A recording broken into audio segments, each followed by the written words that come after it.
He built a hotel where guests checked in, but never checked out. Behind charming smiles and polished shoes, he hid a labyrinth of horror: gas chambers, trapdoors, acid baths, and incinerators. While the world celebrated progress at the 1893 Chicago World's Fair, one man quietly turned his building into a machine for murder. This is the story of H. Holmes, America's first known serial killer, and what lies behind his walls is more terrifying than fiction. So settle in, dim the lights, and let the quiet horror of history unfold. If you enjoy haunting stories, tap subscribe and join us as we explore the minds of the world's darkest serial killers. Every monster has a beginning, and this one began in a quiet New England town. In the stillness of the 19th century countryside, nestled among the gentle hills of New Hampshire, sat the modest village of Gilmanton. It was a place where the winters came early. The streets were lined with wooden fences and stone walls, and life moved with the rhythm of nature, slow, predictable, and quietly content. It was here, on May 16, 1861, that Herman Webster Mudgett was born. He was the third of 5 children, the son of Levi Harton Mudgett and Theodate Page Price. His father was a strict man, a heavy drinker, a temperance follower, and a farmer by trade. His mother was deeply religious, often cold and withdrawn, prone to long silences and quiet readings of scripture. Their house was not one filled with laughter. It was a place of rules, of discipline, and of emotional distance. From an early age, Herman was different. He didn't laugh the way the other children did. He didn't cry, either, not in the way that would bring concern. Instead, he watched. He sat quietly and studied the world around him with a sort of calculated curiosity, as though he were trying to figure something out. Not just how things worked, but how people did. Some said he was bright, others said he was strange. But almost all agreed there was something about the boy they couldn't quite place. There are stories, of course, stories passed down through the years, half-truths and embellishments. One tells of a group of boys daring Herman to visit a local doctor's office, where a human skeleton hung in the shadows. While the others stayed back, frightened, Herman walked up to it. He placed his hand on the skull's cheek and stared into its hollow eye sockets. He didn't scream. He didn't flinch. He smiled. Whether the story is true or not, it fits the legend. Herman was fascinated by death, not in a loud, gory way, but in a quiet, intellectual manner. He read about anatomy before most children knew their multiplication tables. He spoke of bones and organs with the same dispassionate tone others used to describe the weather. He wasn't horrified by the idea of death. He was intrigued by it. In school, he excelled in reading and writing. He was articulate, well-mannered, and intelligent, but he had no real friends. His classmates tolerated him, but didn't trust him. They said he had a way of twisting things, of making you feel like you were wrong even when you weren't. He lied easily, but never with malice. It was as if lying was simply easier for him, natural. Even as a boy, Herman knew how to pretend. He could be what others wanted him to be: the polite student, the helpful neighbor, the obedient son. But behind the eyes, something colder was always calculating. It wasn't cruelty, exactly. It was detachment. A lack of empathy hidden behind practiced smiles. His home life only encouraged it. His father's discipline was harsh. His mother's affection was rare. There was little room for emotion, for vulnerability, or for failure. Herman learned to survive by concealing himself, to show nothing, to give others only what they expected, and nothing more.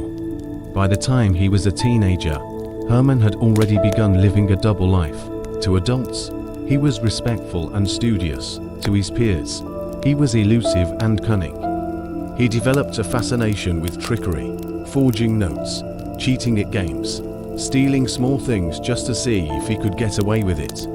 He rarely got caught, and when he did, his apologies were smooth and convincing. He learned that charm could be a weapon. He dated young girls, but never seemed to form attachments. He made promises he never kept, and when the girls grew suspicious, he simply moved on. Relationships were games, people were tools, and lies were easier to build than truth. At 17, Herman left Gilmanton and enrolled at Phillips Exeter Academy. It was a prestigious school, and Herman quickly grew bored. From there, he moved on to the University of Vermont, and later to the University of Michigan's Department of Medicine and Surgery. It was in Michigan where Herman truly came into his own. There, in the dissection rooms and anatomy labs, he found what he had been looking for, a world where death could be studied, manipulated, even controlled. He learned how the body worked, how it failed, and how it could be taken apart. He also learned how to exploit it. With access to cadavers, Herman began crafting insurance scams. He'd fake accidents, stage deaths, and collect payouts. He understood how systems worked, medical, legal, financial, and how easily they could be bent with a little creativity and a lack of conscience. And through it all, he wore the same mask, polished, courteous, respectable. But behind the scenes, a new persona was forming. Herman Mudgett, the quiet boy from Gilmanton, would soon disappear. And from his ashes, a new identity would rise, a name he gave himself. A name he chose carefully, H. Holmes. It was more than a name. It was a new skin, a new beginning, a license to become something he had always been becoming.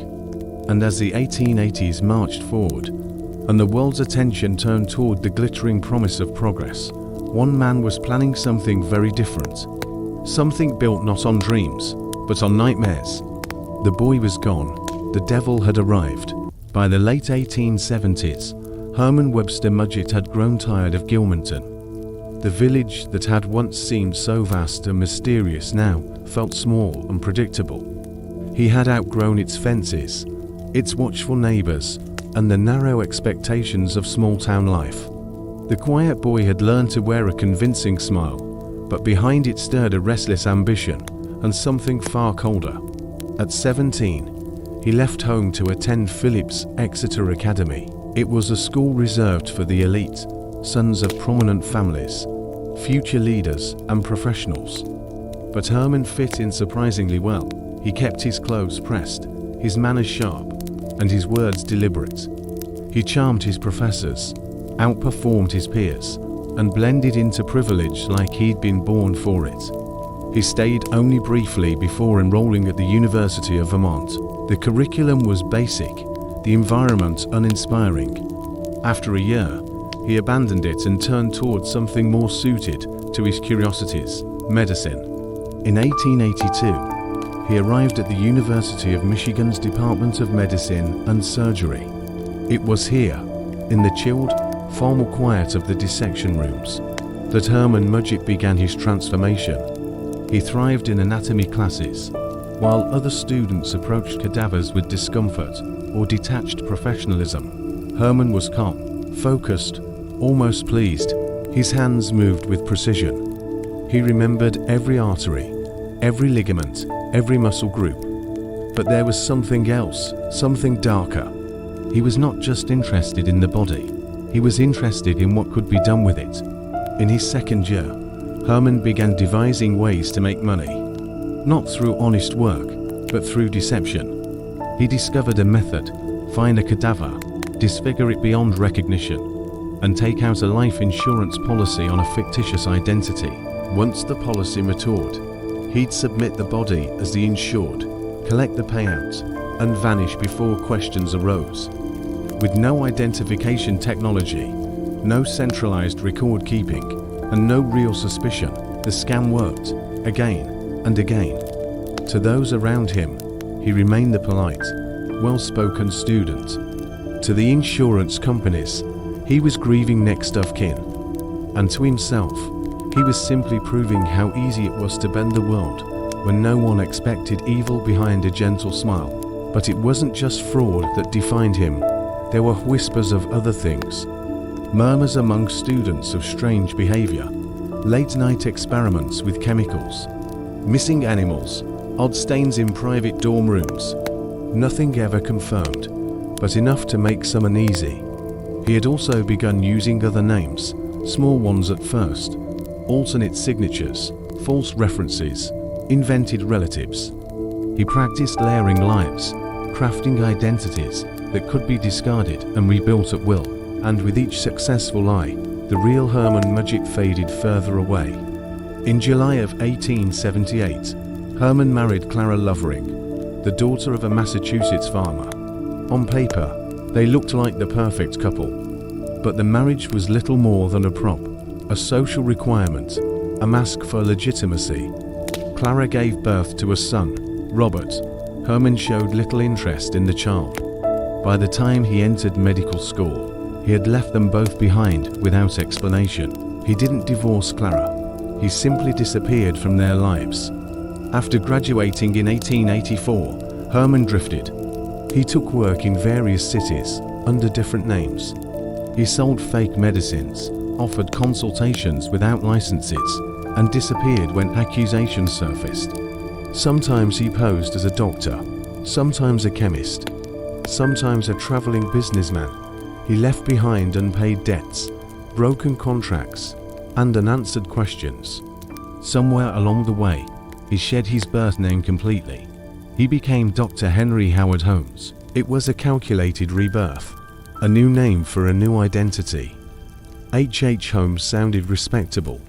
It carried no baggage, no past. It was clean, sharp, and carefully chosen. With it, he could be whoever he wanted to be. And in 1886, that man arrived in Chicago. The city was teeming with opportunity. Smoke rose from factories, trains roared down steel tracks, and buildings stretched higher than ever before. It was a place where people came to disappear, and Holmes understood how useful that could be. He found work at a drugstore on the south side, run by an elderly man and his wife. Holmes was a model employee. He dressed well, spoke kindly, showed up on time. Customers liked him. So did the owners. Then the old man vanished. Holmes claimed he had moved west. No one questioned it. A short time later, the man's wife vanished as well.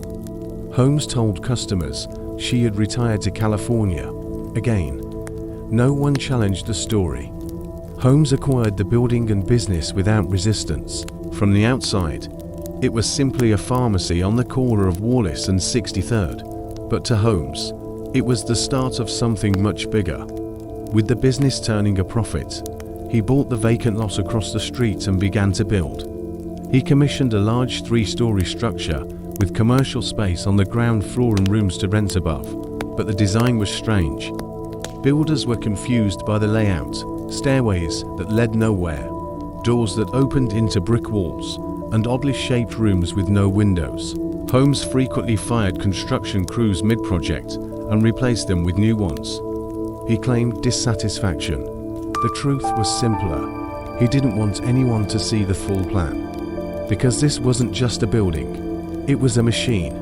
Each hallway, each hidden chamber, each false door had a purpose.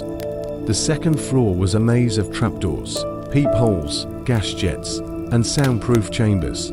Some rooms were fitted with vents that piped gas directly into them. Others had metal chutes that dropped straight into the basement. There were doors that locked only from the outside, and passages that allowed Holmes to move silently between rooms.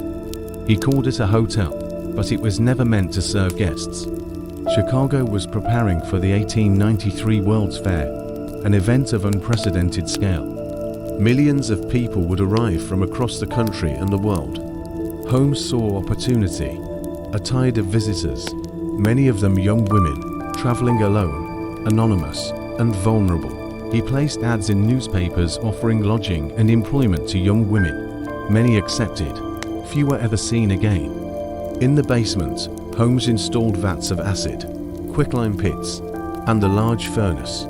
Some bodies were reduced to ash, others were stripped of flesh and sold as skeletons to medical schools. Death, for Holmes, was not an end. It was a resource. All the while, he smiled. He dined with investors, attended social functions, maintained appearances.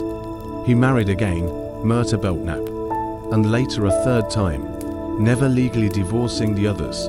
Each life overlapped like layers of a mask. And beneath it all, he planned, built, watched. He kept detailed ledgers and maps. He knew every inch of his building. Every lock, every lever. He controlled it all. The man who had once studied anatomy in Michigan was now applying it in the darkest possible way. Not in a lab, but in the living world, with real people, real flesh, and real screams no one could hear. And still, no one suspected. To his neighbors, he was a brilliant doctor, a shrewd businessman, a generous landlord. To his victims, he was often the last face they ever saw. By the time the World's Fair began, the castle was complete. But the full extent of what happened inside wouldn't come to light until long after the fair ended, after the bodies had vanished, the papers had faded, and Holmes had disappeared once more. For now, he remained a phantom of the city.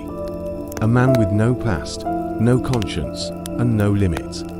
A man who had mastered the art of building traps and vanishing before anyone realized they were caught. It began with bricks, stacked neatly on the south side of Chicago. The structure they formed looked like any other.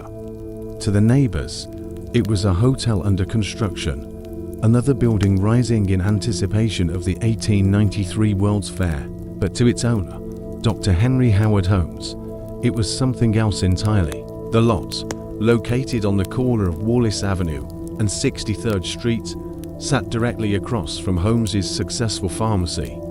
With the profits he had quietly swindled, he began building what would later be known as the Murder Castle.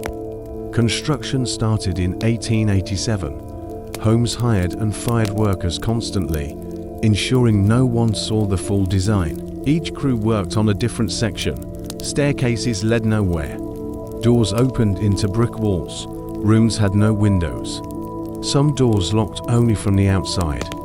The second floor was a maze, long, twisting hallways, secret passageways, peepholes, gas jets hidden in the walls. There were alarm systems tied to floorboards and doors, alerting Holmes whenever someone moved. The third floor was mostly unfinished, just another layer in the illusion. But the basement was where the truth lived. Beneath the castle was a low, damp chamber filled with instruments, no ordinary hotel required. Vats of acid, quicklime pits, a large furnace, surgical tables, hooks dangling from beams. Holmes had created a factory, not for guests, but for the disposal of bodies. Women entered the castle daily. Most were young, traveling alone, drawn to Chicago by the fair and desperate for work. Holmes placed ads offering room and board or employment. Many women responded. Some moved in, some never moved out. He convinced several to sign over their savings. Others added him as a life insurance beneficiary. He smiled, told them it was just a formality, and then they disappeared. The hotel was open to guests, at least the first floor. But the upper floors were off limits. Those who questioned the layout were dismissed. If someone asked about the strange smells from the basement furnace, Holmes would blame spoiled chemicals. Neighbors noticed the smoke rising at night. They noticed the smell, but no one acted. He moved through the castle silently, like a shadow. He lived upstairs, but often wandered its halls at night. Some employees said they heard screams. Others said doors opened by themselves. One typist kept a journal. In it, she described hearing footsteps when no one was around, whispers through the walls, and Holmes appearing suddenly in hallways. She left without explanation. Her name disappeared from the records. Inside his castle, Holmes perfected the art of disappearance. In some rooms, he would turn on the gas and watch through peepholes. In others, trapdoors dropped victims straight to the basement. He rarely killed with his own hands. He preferred distance. Mechanical precision. Fear did most of the work. Afterward, bodies were stripped, dissolved, burned, or cleaned. Bones were sometimes sold to medical schools. Jewelry was kept. Nothing was wasted. He kept records, but not in one place. Names were scattered, ledgers coded. He knew how to hide everything in plain sight. to the outside world. He was a doctor, a landlord, a charming host. To those who stayed behind his walls, he was something else. By the time the World's Fair arrived, the city had transformed. Millions of people flooded in, tourists, workers, dreamers. And Holmes saw each as opportunity. More guests, more women, more victims. The newspapers focused on the wonders of the fair, the electric lights, the Ferris wheel, the promise of progress. No one wrote about the strange disappearances in Englewood. Not yet. Not while the castle stood. Not while the furnace still glowed at night. And not while Holmes still smiled and asked, "Are you looking for a room?" In 1893, the city of Chicago became a beacon of progress. The World's Columbian Exposition, what the world would come to know as the Chicago World's Fair, had arrived. It was a celebration of science, architecture, and human advancement. A temporary dream city, built to all the world. It boasted electric lights that glowed through the night, moving walkways that glided across the fairgrounds, and the very first Ferris wheel. It was a promise of the future, but just beyond the fair's gates, in the shadowed streets of Englewood, another structure stood. One that made no promises, one built not for all, but for disappearance. While millions poured into the city in search of wonder, Henry Howard Holmes quietly opened the doors to his hotel. His advertisements had gone out months in advance, calls for young women seeking work, places to stay, or new beginnings. He offered comfort, stability, and charm, all in a booming city overflowing with opportunity. They arrived alone from small towns, from far-off places, with no one to meet them, no one to ask questions if they never wrote home again. Some came to Chicago for the fair. Others came because they believed in what Holmes offered. And in the quiet corners of his maze-like castle, they vanished. The second floor was his hunting ground. It was no accident that the rooms had no windows, that the doors locked from the outside, that the hallways twisted into themselves. Holmes had designed it for control, for watching, listening, and striking without warning. He'd lead women to their rooms with perfect manners, offer them tea, smile, then close the door behind them. They would hear the lock click, then silence. Sometimes he piped gas through hidden vents. Other times he would stand behind a wall, watching through a peephole, listening, waiting, letting the panic build. When the screaming stopped, he'd return. Always alone, the castle was designed for invisibility. Trapdoors dropped bodies to the basement. Hidden chutes made cleanup effortless. Everything had a purpose. Nothing was left to chance. In the basement, he stripped the bodies of clothing, belongings, and identity. He dissected with clinical ease. Flesh dissolved in acid. Bones were cleaned and preserved. Skeletons were boxed and sold under fake names to medical institutions. He turned human beings into inventory. The fair brought in over 27 million visitors. The city swelled with strangers. In that chaos, it was easy for someone to vanish, easy to explain a missed letter, a broken appointment, a sudden silence. The police had other concerns. Chicago's crime rate soared with the population. Pickpockets, murders, riots. A few missing women weren't news, but some noticed. One woman arrived in the city to visit her sister, who had last been seen entering Holmes's hotel.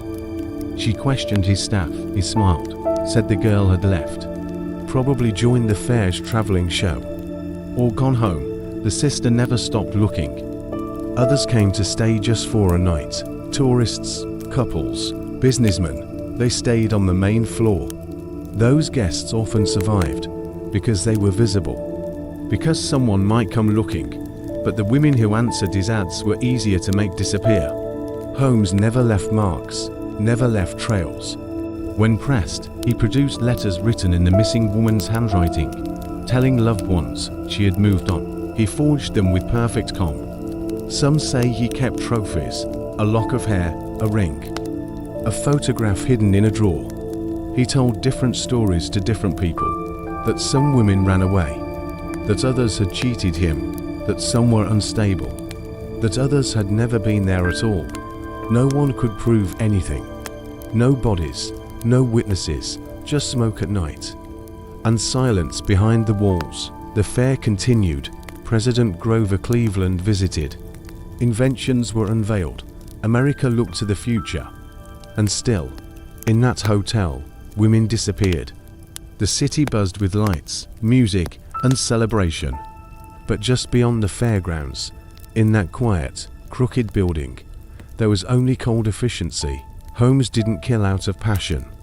Not for revenge, not even for pleasure. He killed because he could. Because he had built the perfect environment for it. And because he enjoyed the illusion that he had created something invisible, something brilliant. By the time the fair came to a close, and the lights dimmed, the hotel had already earned its true name. Not a hotel, not a business, a machine. And as the fairgoers returned home full of stories, photographs, and memories, some families were left with only silence. Daughters who never came back, letters that stopped arriving, dreams that vanished in the smoke rising from an unremarkable building on the city's south side. A building that, from the street, looked perfectly ordinary. And that's exactly how Holmes wanted it. By the time the fair ended and the crowds cleared, Holmes had grown restless. The castle had served its purpose. It had hidden his crimes, fed his compulsion, and masked the truth behind a curtain of hospitality. But even the most carefully constructed illusions begin to fray. Chicago was changing. The fair was over. The streets were quieter, and Holmes, always hungry for the next scheme, had already begun his next deception. His name was Benjamin Pitzel, a carpenter, a drinker, a man with too many children and too few options. He met Holmes years earlier, offering his services during construction. Over time, he became more than just a worker.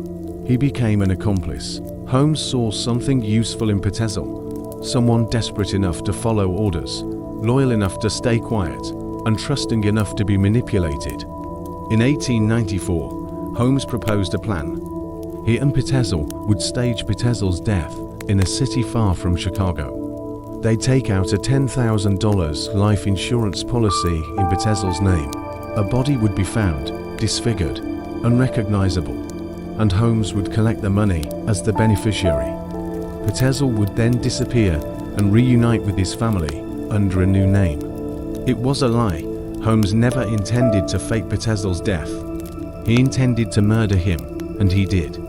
In a rented house in Philadelphia, Holmes gave Pitzel a dose of chloroform while he slept, but that wasn't enough. He then set Pitzel's body on fire, leaving the room soaked in chemicals and closing the door behind him. When authorities arrived, they found a burned, unrecognizable corpse. Holmes identified the body, told the insurance agents it was his friend, collected the payout. They believed him. Why wouldn't they? He had all the documents, the signature, the grief. He had practiced this lie too many times to get caught now. But Pitzel had a wife, her name was Carrie, and 5 children. Holmes told her the plan had worked, that Benjamin was alive and in hiding. But for it to continue, she would need to send 3 of the children to meet him under Holmes's supervision. She agreed, one by one. He took the children. He moved them from city to city, using false names, checking in and out of boarding houses, always staying one step ahead. He told Carrie that her husband had gone on ahead, that they'd all reunite soon, that everything was going according to plan. It was not.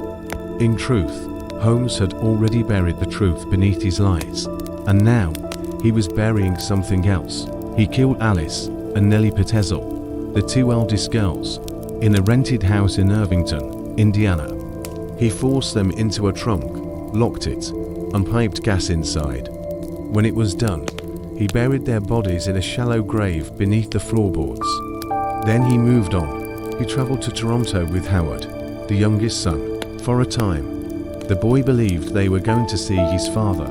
Holmes fed him, walked with him, told him stories. Then he killed him, too. Howard's body was later found in a Toronto basement, dismembered and burned. All the while, Carrie Pitzel followed Holmes from city to city. She believed her husband was waiting just around the next corner. She believed her children were safe, that they were in different hotels, that soon they'd all be together again. Holmes kept the lie alive as long as he could. He had always been good at that, keeping his voice steady, his eyes sincere. He created stories as fast as they fell apart, but the net was closing. A detective named Frank Geyer, hired by the insurance company, had begun to follow the trail. He traced Holmes's movements through train tickets, hotel ledgers, and rental records. City by city, he found fragments, room keys, names on registers, witnesses who remembered the children. He uncovered the truth piece by piece. In Indianapolis, he found the house where Holmes had murdered the girls, their small bodies buried in a basement. In Toronto, he found the basement where young Howard had been hidden. And then, Holmes was arrested. He was in Boston, preparing to flee the country, when authorities took him into custody. At first, it was for insurance fraud. But that wouldn't last, not once the bodies were found. Not once the truth surfaced. When questioned, Holmes denied everything. Then he confessed. Then he denied it again. He gave conflicting stories, altered timelines, and insisted he hadn't acted alone. He blamed others, invented accomplices, claimed innocence, then guilt, then innocence again. It was hard to tell what he believed. Carrie Pitzel was left with empty arms and questions that would never be answered. She had trusted him. She had given him her children, and he had led them one by one into silence. The murder of the Pitzel family was different, not because it was more brutal, but because it was harder to hide. To many cities, to many witnesses, to many names on paper. It was the end of the lie, the end of the castle, and the beginning of the reckoning.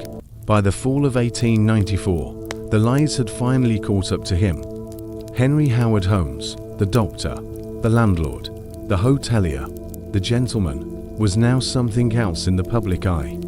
A criminal, a fraud, a killer. After his arrest in Boston, the mask he had worn for years began to crumble. The quiet confidence, the practiced charm, the ease with which he had manipulated nearly everyone around him.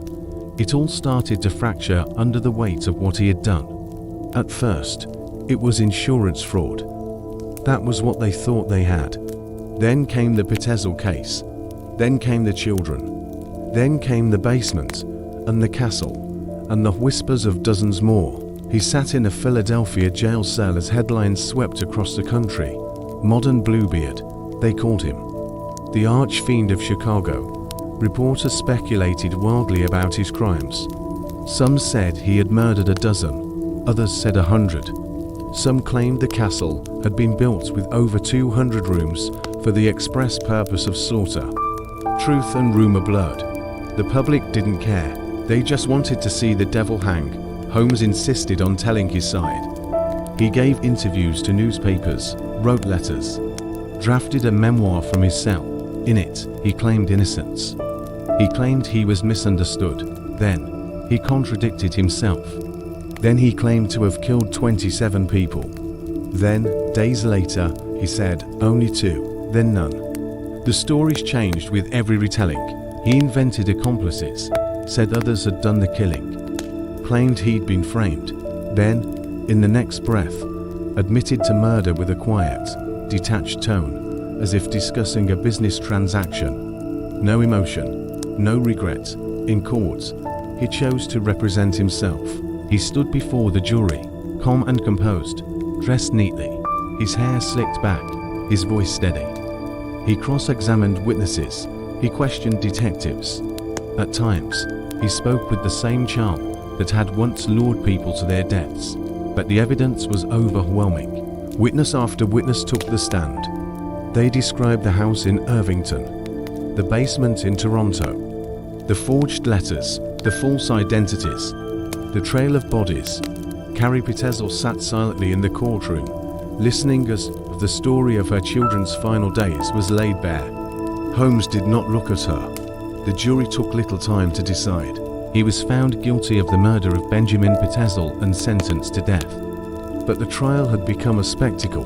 Newspapers couldn't print fast enough. Holmes was now a national obsession, a curiosity, a fascination, not just because of what he'd done, but because of how he carried himself, like a man who still believed he was smarter than everyone else in the room. In his memoir, written between verdict and execution, Holmes claimed to have been born with the devil in him. He wrote that he could not help what he was, that the evil had always been there, growing quietly inside. He did not beg for forgiveness. He did not explain. He simply stated it as fact, cold, unflinching. He was hanged on May 7, 1896, at Moyamensing Prison in Philadelphia. The crowd gathered early. Reporters filled the benches. The gallows loomed above him. Holmes stepped forward without resistance. When the trapdoor opened, his neck did not break. Instead, he swung slowly, gasping, for over 15 minutes before finally falling still. Even in death, he defied expectation. He had requested to be buried in a coffin filled with cement and sealed in concrete, afraid that grave robbers might exhume him, or worse, that someone might try to study him, or perhaps he simply didn't want anyone looking too closely at what remained. The body was buried, the trial concluded, and the headlines faded. But the questions never did. How many people had he really killed? Were there more bodies, more rooms, more names lost to time? Had the castle been the work of a lone madman, or had others helped? Holmes left behind more shadows than answers. The building in Englewood was boarded up, later sold, eventually gutted by fire. The remains were demolished. A post office stands there now, but the legend never left. Holmes became a myth, part man, part ghost story, part cautionary tale. And as the years passed, what stayed behind was not just the memory of his crimes, but the unsettling realization of how long they went unnoticed. How easy it had been for a man like Holmes to smile, tip his hat, and vanish behind a door no one dared to open. When the dust settled and the prison gates closed behind him, Holmes left more than just bodies in his wake. He left questions, unanswered, uncomfortable, and countless. The newspapers declared him dead. The story, they said, was finished. A madman had been caught. Justice had been served. But outside the courtrooms and headlines, a darker legacy remained, one that refused to be buried. 4 years after his execution, stories continued to surface. Former tenants of the castle spoke of screams in the night, of footsteps behind locked doors, of lights flickering when no one was home. Workers claimed to have found bones in the walls, strange drawings hidden beneath wallpaper, rooms that didn't appear on any blueprint. And then there were the names of missing girls whose bodies were never found, names that didn't match hotel ledgers or newspaper records, names scribbled in Holmes's notes, never traced. Were they real? Were they victims? Or were they inventions, ghosts conjured from rumor and fear? No one could say. After Holmes died, the building on 63rd Street stood empty. People crossed the street to avoid it. The new owners tried to reopen it as a business, but nothing lasted. Tenants left after a few weeks. Visitors refused to return. Some claimed the building was cursed. Others called it haunted. In 1895, just a year before Holmes was hanged, the structure caught fire under mysterious circumstances. Flames tore through the upper floors. Walls collapsed inward. Some said it was arson. Others believed someone was trying to burn away what was left, to erase the castle from memory. It didn't work. The building was eventually demolished. Nothing remains now but a parking lot behind a modern post office. But the story lingers. Holmes's name became folklore, a cautionary tale whispered in true crime books and ghost stories. He was called America's first serial killer, a devil in human form, a genius, a lunatic, a myth. Some believed he hadn't acted alone, that the castle had been too complex for one man, that someone must have helped him, perhaps contractors, perhaps accomplices, perhaps victims forced into silence. Others believed Holmes had never died at all. In the decades after his execution, rumors emerged that the body buried in Philadelphia wasn't really his, that he had bribed the guards, that a double had been hanged in his place, that Holmes had escaped and started over somewhere else, under yet another name. In 2017, over a century after his death, his body was exhumed. The request came from his descendants. Eager to end the speculation, the remains were encased in concrete, as Holmes had demanded. DNA testing confirmed the truth. It was him. But even that didn't end the story, because numbers still don't add up. Holmes officially confessed to 27 murders. Some of those victims were later found alive. Others were never identified. Police suspected many more. Some guessed 50. Others said over 100. There were too many missing, too many questions, too many names unaccounted for, and no one knew exactly how many secrets the castle had swallowed. Historians still argue. Some say the legend has grown beyond fact, that the media exaggerated, that the truth has been buried beneath decades of sensationalism. They claim Holmes was a con man more than a killer, that the stories of torture chambers and death traps were embellished, but others believe the opposite, that the reality was far worse than anything printed in the newspapers, that we will never know the full extent of what happened behind those walls, that Holmes was not just a killer, but a pioneer of something darker, a man who understood, before anyone else, how easy it was to disappear someone in plain sight. And that's the part of his legacy that lingers. Not just the bodies, not just the crimes, but the silence. The quiet way he moved through the world.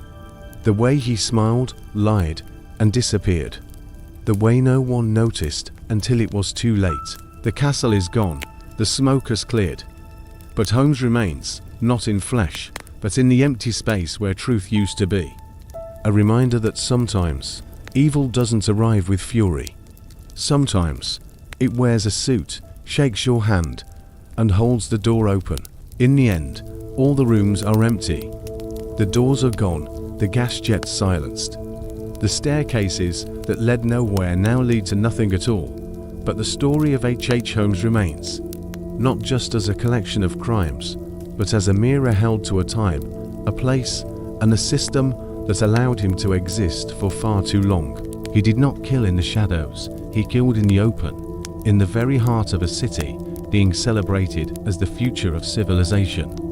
While the world gathered to marvel at inventions and wonders, Holmes built something else. A structure that did not celebrate progress, but erased it. His genius was not in how he murdered, but in how he convinced the world that he was incapable of doing so. He looked ordinary, he acted respectable, he fit in. And that, perhaps, is the most terrifying part. Because if evil had a face like Holmes's, polite, well-groomed, smiling, how many others might wear it? We look back now with the comfort of hindsight. We know his name, we know what he built, we know how it ended.